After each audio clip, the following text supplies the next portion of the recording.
హల్లెలూయా. ఏ రీతి స్తుతింతునో,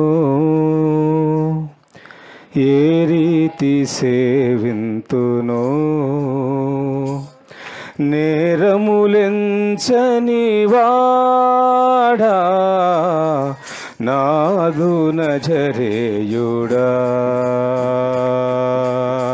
తీరము దాటిన వాడా నాదు గలలీయుడా, ఏ రీతి స్తుతింతునో, ఏ రీతి సేవింతునో,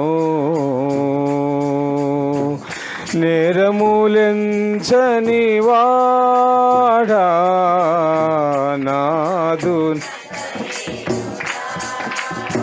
తీరము దాటిన వాడా నాదు గలలీయుడా, నా ప్రాణనాథుండ నీదు ప్రాణమిచ్చితివి, నా ప్రాణనాథుండ నీదు ప్రాణమిచ్చితివి, నేను నీ వాడను యేసువా, నా ప్రాణనాథుండ నీదు ప్రాణమిచ్చితివి, నీదు ప్రాణమిచ్చితివి, నేను నీ వాడను యేసువా, ఏ రీతి స్తుతింతునో,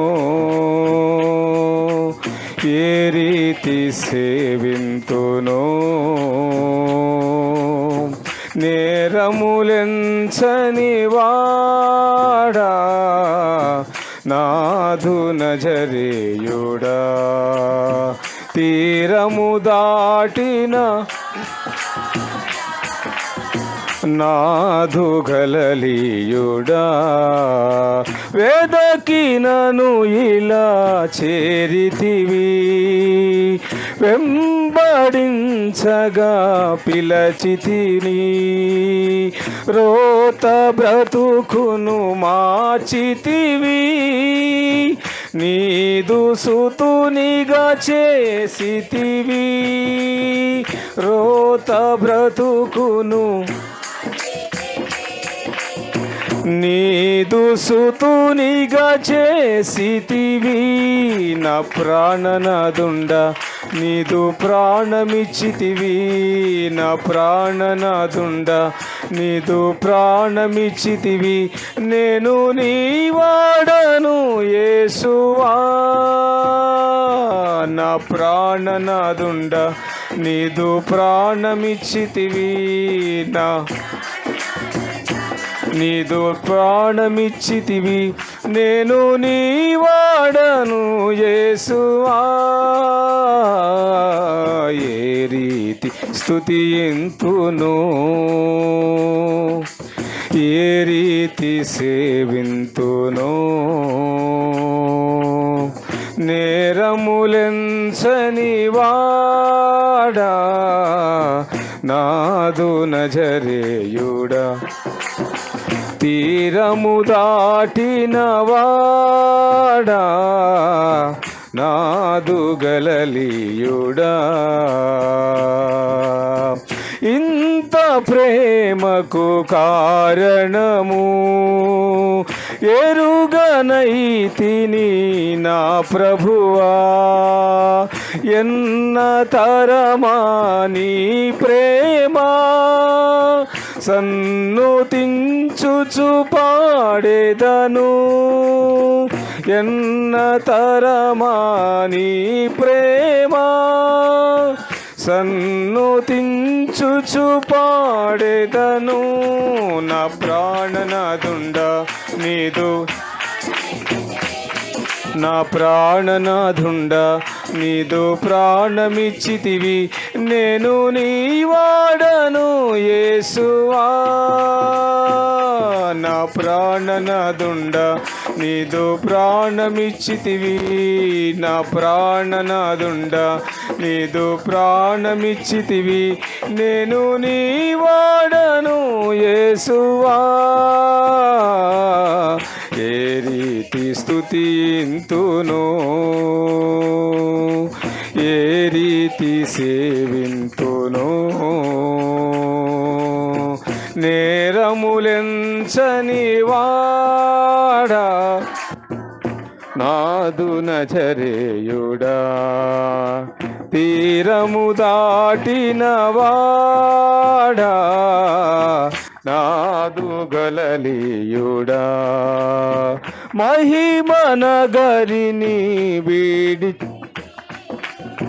మంటి దేహము దాల్చితివి, సకల సంపద విడచితివి, సేవకునిగా మారితివి, సకల సంపద విడచితివి, సేవకునిగా మారితివి.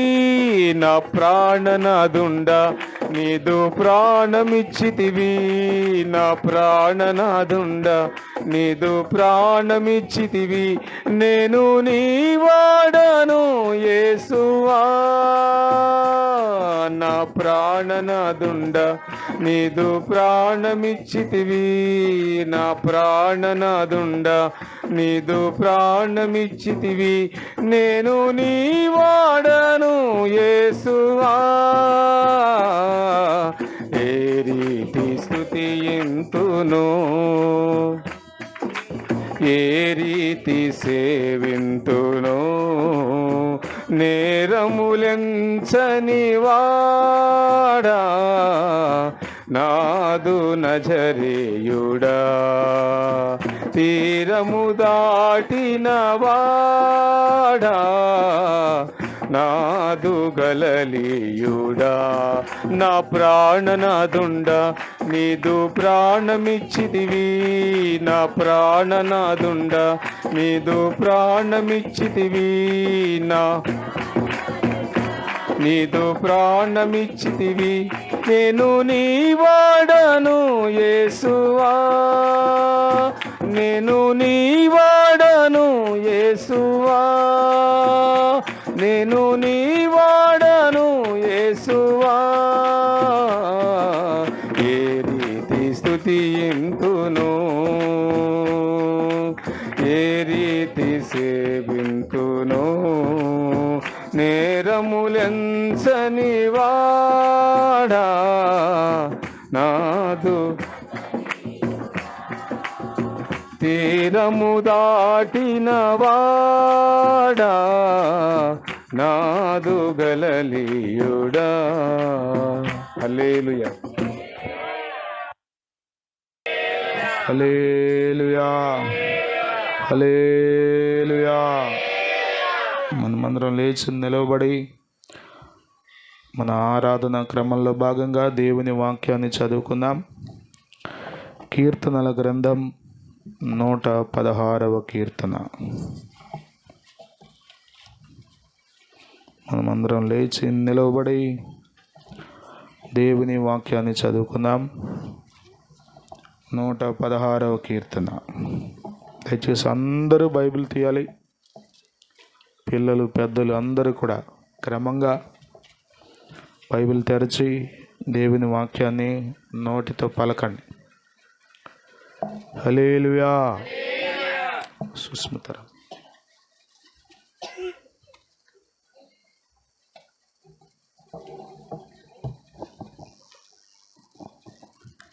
యెహోవా నా మొర్రను నా విన్నపములను ఆలకించి ఉన్నాడు. కాగా నేను ఆయనను ప్రేమించుచున్నాను. ఆయన నాకు చెవియొగ్గెను. కావున నా జీవిత కాలమంతయు నేను ఆయనకు మొరపెట్టుదును. మరణబంధములు నన్ను చుట్టుకొని ఉండెను. పాతాళపు వేదనలు నన్ను పట్టుకొని ఉండెను. శ్రమయు దుఃఖమును నాకు కలిగెను. అప్పుడు యెహోవా దయచేసి నా ప్రాణమును విడిపింపుమని యెహోవా నామమును బట్టి నేను మొర్రపెట్టి తిని. యెహోవా దయాళుడు, నీతిమంతుడు, మన దేవుడు వాత్సల్యత గలవాడు. యెహోవా సాధువులను కాపాడువాడు. నేను కృంగియుండగా ఆయన నన్ను రక్షించెను. నా ప్రాణమా, యెహోవా నీకు క్షేమము విస్తరింపచేసి ఉన్నాడు. తిరిగి నీ విశ్రాంతిలో ప్రవేశింపుము. మరణము నుండి నా ప్రాణమును కన్నీళ్లు విడవకుండా, నా కనులను జారిపడకుండా నా పాదములను నీవు తప్పించి ఉన్నావు. సజీవులున్న దేశములలో యెహోవా సన్నిధిని నేను కాలము గడుపుదును. నేను అలాగు మాట్లాడి నమ్మిక ఇంచి తిని. నేను మిగుల బాధపడిన వాడను. నేను తొందరపడిన వాడనై ఏ మనుష్యుడును నమ్మదగినవాడు కాడనుకొంటిని. యెహోవా నాకు చేసిన ఉపకారములన్నిటికీ నేను ఆయనకేమి చెల్లించుదును? రక్షణ పాత్రను చేతపుచ్చుకొని యెహోవా నామమున ప్రార్థన చేసేదను. యెహోవాకు నా మ్రొక్కుబళ్ళు చెల్లించదను. ఆయన ప్రజలందరి ఎదుటనే చెల్లించదను. యెహోవా భక్తుల మరణము ఆయన దృష్టికి విలువగలది. యెహోవా, నేను నిజముగా నీ సేవకుడను, నీ సేవకురాలి కుమారుడనై ఉన్నాను. నీవు నాకట్లు విప్పియున్నావు. నేను నీకు కృతజ్ఞతార్పణలు అర్పించెదను. యెహోవా నామమున ప్రార్థన చేసేదను. ఆయన ప్రజలందరి ఎదుటను, యెహోవా మందిరపు ఆవరణములలోను, యెరూషలేమా నీ మధ్యను నేను యెహోవాకు నా మ్రొక్కుబళ్ళు చెల్లించెదను. యెహోవాను స్తుతించుడి. ఆమేన్. చదవబడిన కీర్తన ప్రభు మనందరి కొరకు ఆశీర్వదించును గాక. దయచేసి క్రమంగా కూర్చోవాలని ప్రేమతో తెలియపరుస్తున్నాను. హల్లెలూయా.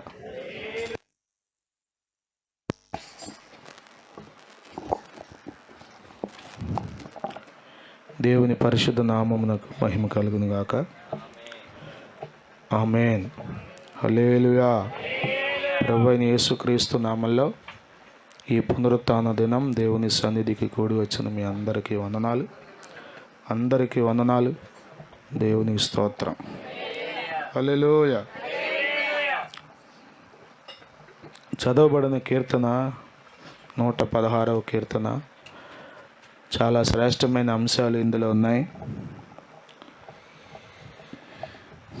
ఒక తలంపును నేను మీకు జ్ఞాపకం చేస్తాను. అదేమిటంటే, మానవ జీవితంలో మనం ఎంత క్షేమాన్ని కోరుకున్నప్పటికీ ఆయా సందర్భాల్లో శ్రమలు, మనలను చుట్టుకున్న పరిస్థితులు, సమస్యల మధ్యలో మనం చిక్కుబడిన పరిస్థితులు మనం ఎరుగుదము.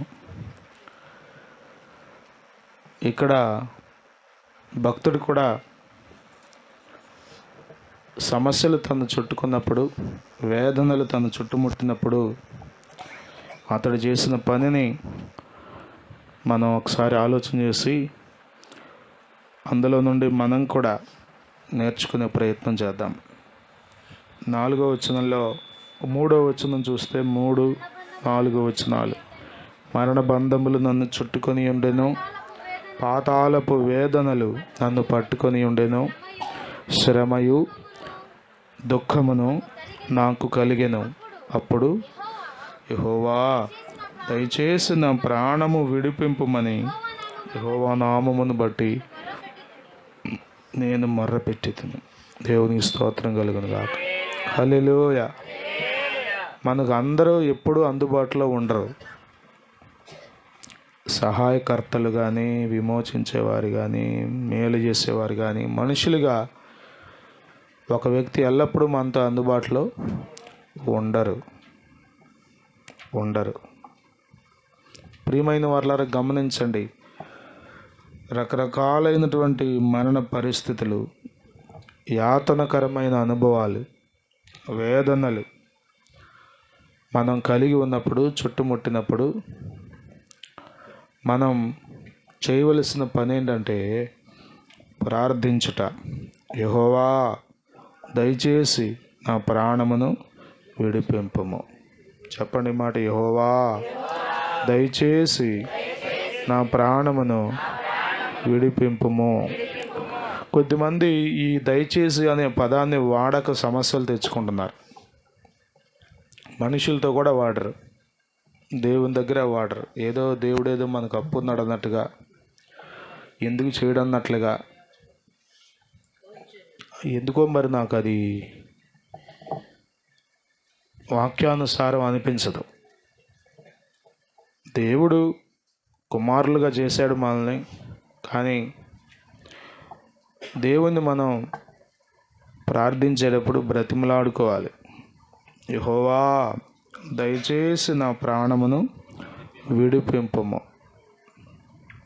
18వ కీర్తనలో దావీదు ఇలాగే భయంకరమైన వేదనకరమైన పరిస్థితిలో ఉన్నప్పుడు 4, 5, 6 వచనాల్లో ప్రార్థించటం మనం చూస్తాం. 4, 5, 6 వచనాలు.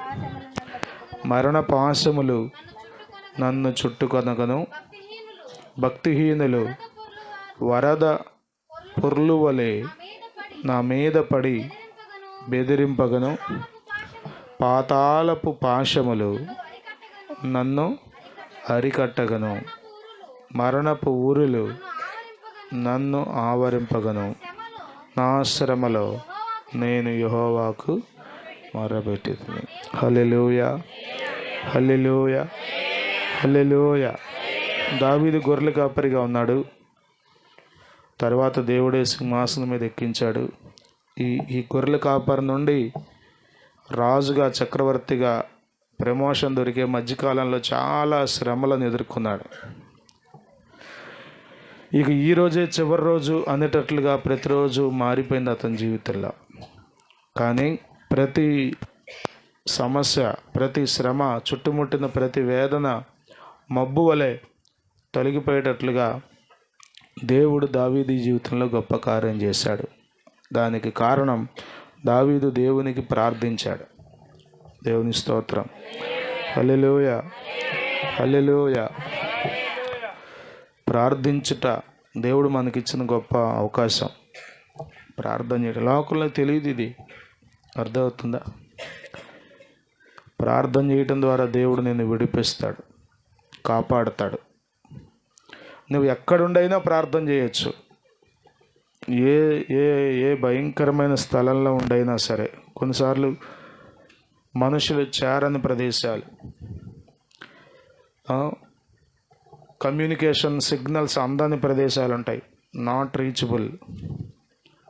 కానీ అక్కడ కూడా నువ్వు ప్రార్థన చేసినప్పుడు దేవుడు నీ ప్రార్థన వింటాడు. దీనికి ఉదాహరణ మీకు ఒక మాట చెప్పి ముగిస్తా. యోనా గ్రంథంలో యోనా భక్తుడు సముద్ర దిగంతముల్లోనికి వెళ్ళిపోయాడు. అతడు చేసిన అవిధేయతను బట్టి సముద్రం మీదకి తుఫాను వచ్చింది. అందులో పడేయమని యోనానే చెప్పాడు. వారు పడేసినప్పుడు ఒక మత్స్యం, ఒక పెద్ద చేప అతన్ని మింగినట్లుగా మనం వాక్యంలో చూస్తాం.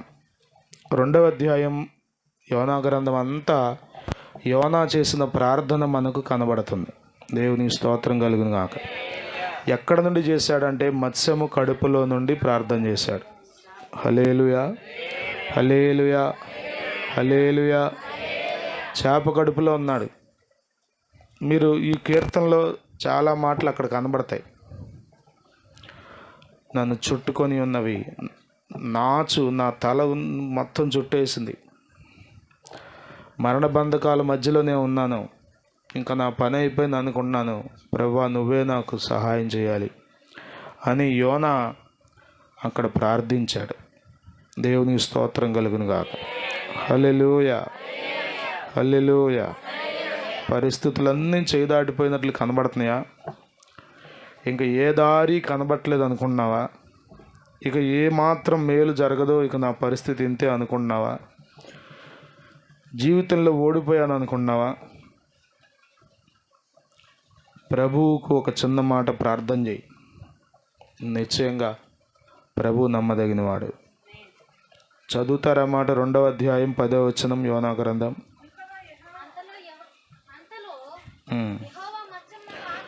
యెహోవా మత్స్యమునకు ఆజ్ఞయ్యగా అది యోనాను నేల మీద, ఒకవేళ సముద్రంలోకి ఎక్కేస్తే దేవుడు చేపకి ఏం ఆజ్ఞ ఇచ్చాడు? ఎక్కడికి ఎక్కమన్నాడు? అబ్బా, తూచా తప్పకుండా చేప ఎక్కడికి ఎక్కింది? చేప కడుపులో నుండి ఎవరు తీసుకురాగలరు యోనాను బయటికి? ఏ జాలరి తీసుకురాగలడు? ఏ మేధావి తీసుకురాగలడు? చెప్పండి. సృష్టికర్త అయిన దేవుడు, రక్షణకర్త అయిన దేవుడు, విమోచకుడైన ప్రభువు మనకున్నాడు. ఆమేన్, హల్లెలూయా. దేవుని యొక్క దయాళుత్వం, దేవుని యొక్క వాత్సల్యత మనం గ్రహించాలి. కురింగిపోకూడదు. ఇక అంతా అయిపోయింది అనుకోకూడదు.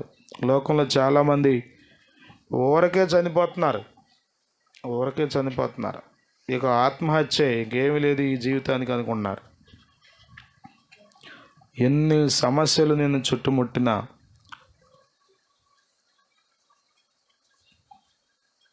వరదవలే భక్తిహీనులు పోర్లిన వదలక నన్ను ఎడబాయని.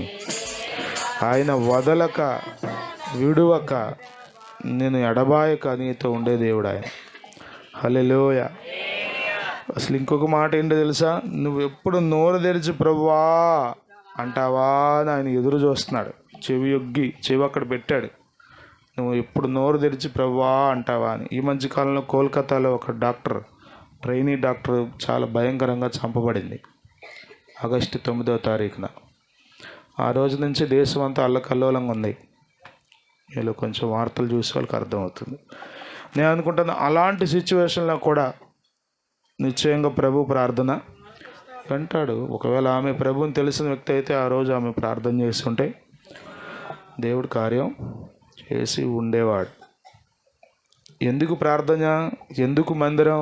ఏంటి దేవుని గొప్పతనం? ఎందుకు ఆరాధనలకు రావాలంటే, నీవు కృంగినప్పుడు లేవనెత్తే దేవుని గూర్చిన అవగాహన ఇక్కడ నీకు తెలియపరచబడతాను. కాబట్టి మరణ పాశములు చుట్టుకున్నప్పుడు, మరణ బంధములు చుట్టుకున్నప్పుడు, పాతాళ బంధములు, వేదనలు పట్టుకున్నప్పుడు, భయంకరమైన శ్రమ, వేదన, దుఃఖం కలిగినప్పుడు నువ్వేం చేయాలో తెలుసా? ఇంక అయిపోయింది నా జీవితం అని ఏదో ఒకటి ప్రయత్నం చేయటం కాదు. ఒక చిన్న మాట ప్రార్థన చేస్తే చాలు. సినీ నటి జయసుధ సాక్ష్యం మీరు వినే ఉంటారు. సముద్రంలో మునిగిపోతున్న సమయంలో ఒక చిన్న కేక వేసిందంట, యేసయ్యా అని. ఒడ్డునొచ్చి పడిందంట. ఏం జరిగిందో ఆమెకి తెలియదంట. ఆమె సాక్ష్యం మీరు వినే ఉంటారు, జయసుధ. నేనేం జ్ఞాపకం చేస్తున్నానంటే, ఆర్థిక సమస్యల్లో మునిగిపోయావా? కుటుంబ సమస్యల్లో తలడెళ్తున్నావా? పిల్లల మాట వెనక ఏం చేయాలో అర్థం కాక చెప్పుకుంటే పరుగు పోద్ది అనుకుంటున్నావా? ఒక చిన్న మాట ప్రార్థన చేసావా? విశ్వాసంతో కూడిన ప్రార్థన, దేవుని యందు అచంచలమైన నమ్మిక, విశ్వాసం కలిగి నీవు చేసే ప్రార్థన నిన్ను రక్షిస్తుంది. మత్స్యం కడుపులో నుండి యోనా బయటపడ్డట్లుగా నిన్ను బయటపడేస్తాడు ప్రభు. ఆమేన్, ఆమేన్, హల్లెలూయా, హల్లెలూయా. జలములలో బడినే వెళ్ళినా నన్నేమి చేయవు నా యేసయ్యా. హల్లెలూయా, జలము హల్లెలూయా.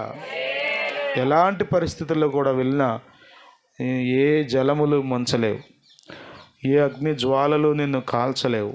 రక్షణకర్త అయిన ప్రభు మనకున్నాడు. ఆమె ప్రభు ఈ మాటలు మన కొరకు దీవించును గాక.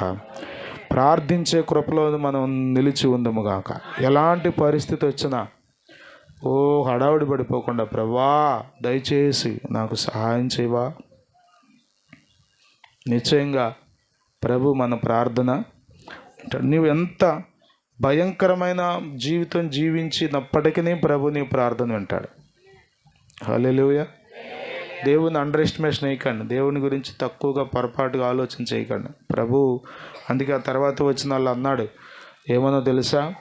ఆయన దయాళుడు, నీతిమంతుడు, వాత్సల్యత గలవాడు, కృంగిన వారిని ఆయన రక్షించే దేవుడు, సాధువులను కాపాడు. సాధువులు అంటే ఏదో సన్యాసం తీసుకుని బట్టలు వేసుకునే వాళ్ళని కాదు.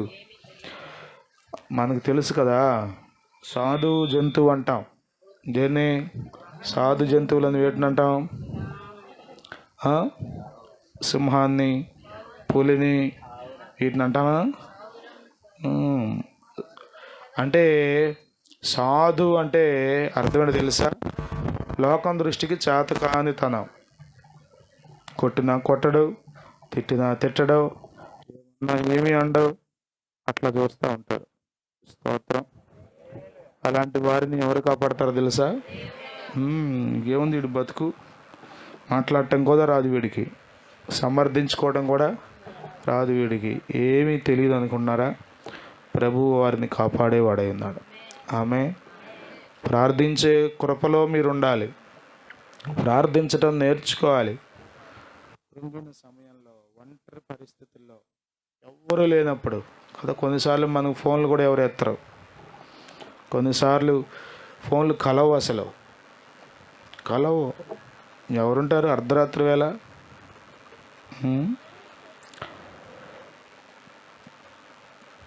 ఎవరుంటారు? ప్రభు ఉంటాడు. ప్రభు వింటాడు నీ మొర. ఆమేన్.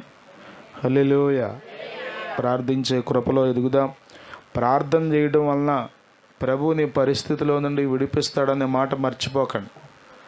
ఎలాంటి క్లిష్ట పరిస్థితి ఎదురైనా నేను ప్రార్థన చేస్తే దేవుడు నాకు సహాయం చేస్తాడు అనేటువంటి ఒక మాట మీ హృదయంలో పడనివ్వండి. అవి గుర్తు చేసుకోండి. ఎట్లాంటి పరిస్థితి వచ్చినా ఒక చిన్న మాట ప్రార్థన చేయండి. దేవుని సహాయాన్ని మీరు చూస్తారు. దేవుని విడుదల కార్యాన్ని మీరు చూస్తారు. ప్రభు అట్టి కృప మనందరికీ దయచేయును గాక. ఈ కీర్తన ప్రభు మన కొరకు ఆశీర్వదించును గాక. ఆమేన్.